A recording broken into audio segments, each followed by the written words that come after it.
जातं तर शेतीतील पिके सुद्धा नापीक होतात व ती जमीन नापीक होते. त्या संपूर्ण गावाला खूप त्रास घ्यावे लागतात त्या पोल्युटेड वॉटरचे. म्हणून आम्ही ह्या प्लास्टिकचा शोध लावलेला आहे. ह्या प्लास्टिकमुळे कोणत्याही प्रकारची जीवितहानी होणार नाही. जसे की ह्या आपल्या डेली यूजच्या प्लास्टिकमुळे कोणा सजीवांच्या पोटात ते प्लास्टिक गेले तर त्यांना मृत्यूही होऊ शकतो. तसे हे प्लास्टिक कोणाच्या पोटात गेले तर त्यांचा मृत्यू होण्याचे संकेत नसतात. किंवा हे आपण पाण्यात टाकलं तर ते कमीत कमी वेळेत 5-10 मिनिटांनी ते पाण्यात सुद्धा डिझॉल्व होऊ शकतो. किंवा ते प्लास्टिक मेल्ट करताना आपण त्याचे सीड्स ऍड केल्या आणि त्याचा यूज झाल्यानंतर आपण जर ते कुठे आस्कर फेकले माती तर त्याच्यापासून आपल्याला झाडे उगलेली दिसणार आहेत आणि ते आपल्या सामान्य प्लास्टिकपेक्षा कमी वेळात डिझॉल्व होतो.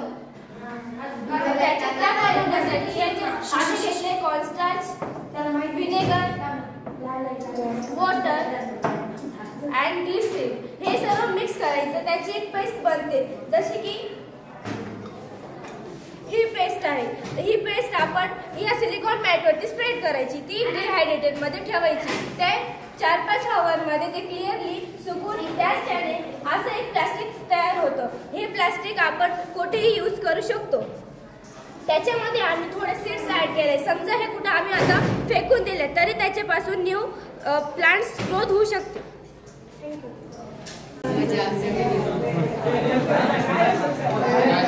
आपल्याला मायक्रोस्कोप येते म्हणून आपल्याला शहरात मायक्रोस्कोप घेण्यासाठी जावे लागते.